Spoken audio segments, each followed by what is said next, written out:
Akhiranim 040. Perkenalkan, nama saya Alani Syifa Cintara Firdaus dengan nomor akhiranim 052. Perkenalkan, nama saya Rizky Putra Reneldi, akhiranim 047. Perkenalkan, nama saya Sekar Arde Wardani dengan akhiranim 033. Perkenalkan, nama saya Raihan Faradisa Nuzula dengan akhiranim 031. Warahmatullahi wabarakatuh. Perkenalkan, nama saya Muhammad Iqbal Behaki, mahasiswa Fakultas Studi Hukum Tata Negara dengan akhiranim 051. Sekian perkenalan dari saya. Wassalamualaikum warahmatullahi wabarakatuh. Untuk penjelasan pertama yaitu mengenai konsep kedaulatan rakyat. Kedaulatan atau biasa diistilahkan dengan sovereignty merupakan konsep yang biasa dijadikan objek dalam filsafat politik dan hukum kenegaraan.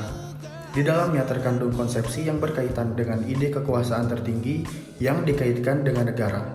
Dari segi bahasa, perkataan kedaulatan itu berasal dari bahasa Arab, yaitu dari kata daulat dan daulatan yang dalam makna klasiknya berarti pergantian, peralihan, atau peredaran kekuasaan. Ajaran-ajaran kedaulatan adalah ajaran kedaulatan rakyat dan ajaran kedaulatan hukum. Meskipun belum dipraktikkan sebagaimana mestinya, keduanya telah digagaskan sejak dari zaman Yunani kuno dan Romawi kuno. Mengenai kedaulatan rakyat, pada pokoknya terkait dengan konsep yang dikenal sebagai demokrasi. Demokrasi berasal dari perkataan demos yang berarti rakyat dan kraton, kreti atau kratos yang berarti kekuasaan. Dengan demikian, demokrasi berarti kekuasaan rakyat, yaitu sebagai suatu konsep tentang pemerintahan oleh rakyat atau rule by the people. Cakupan pengertian yang sering dipopulerkan sehubungan dengan konsep demokrasi itu mencakup prinsip dari rakyat, oleh rakyat, dan untuk rakyat. Tentang perkembangan kedaulatan dalam konstitusi. Terdapat 5 teori kedaulatan, yaitu teori kedaulatan negara, teori kedaulatan rakyat, dan teori kedaulatan hukum. Sedangkan Komisi Konstitusi mengemukakan terdapat 4 teori kedaulatan, yaitu kedaulatan Tuhan, kedaulatan negara.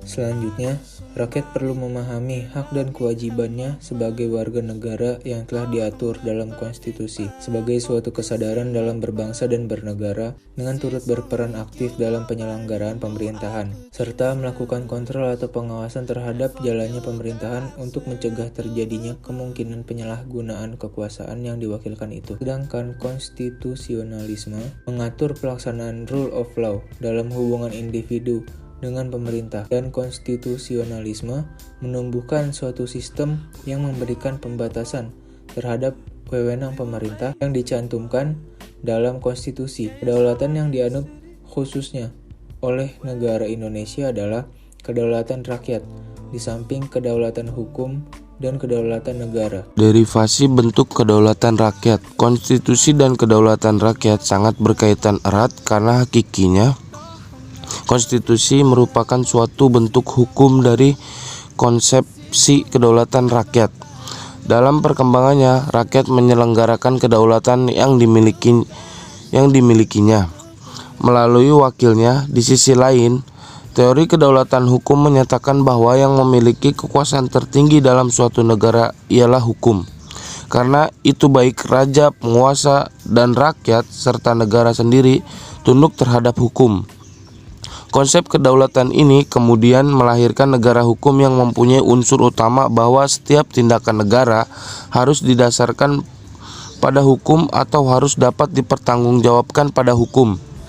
Dalam konsep ini, kedudukan konstitusi dalam suatu negara hukum merupakan hal yang sangat penting karena hukum akan selalu berdasarkan konstitusi sebagai hukum tertinggi dalam suatu negara. Dengan kata lain, segala tindakan atau perilaku seseorang maupun penguasa berupa kebijakan yang tidak didasarkan atau menyimpang konstitusi, berarti tindakan tersebut adalah inkonstitusional. Konsep negara hukum. Gagasan, cita, atau ide negara hukum selain terkait dengan konsep Rechtsstaat, the rule of law, juga berkaitan dengan konsep demokrasi. Istilah demokrasi itu berkaitan erat dengan ide kedaulatan hukum atau prinsip hukum sebagai kekuasaan tertinggi. Dalam istilah Inggris yang dikembangkan oleh Avidisi, hal itu dapat dikaitkan dengan prinsip rule of law yang berkembang di Amerika Serikat menjadi jargon the rule of law and not of man, yang sesungguhnya dianggap sebagai pemimpin adalah hukum itu sendiri, bukan orang. Konsep negara hukum yang disebutnya dengan istilah Rechtsstaat itu menjadi 4 elemen penting, yaitu 1. Perlindungan hak asasi manusia, 2. Pembagian kekuasaan, 3. Pemerintahan berdasarkan undang-undang, 4. Peradilan tata usaha negara. Keempat prinsip tersebut yang dikembangkan oleh Julius Stahl tersebut di atas pada pokoknya dapat digabungkan dengan ketiga prinsip rule of law yang dikembangkan oleh Avidisi untuk menandai ciri-ciri negara hukum modern di zaman sekarang.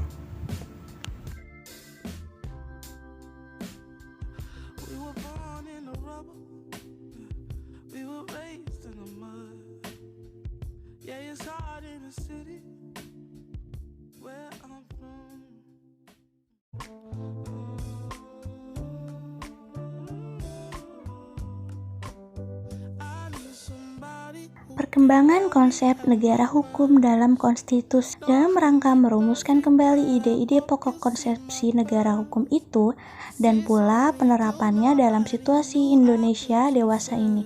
Kita dapat merumuskan kembali adanya 13 prinsip pokok negara hukum atau Rechtsstaat yang berlaku di zaman sekarang.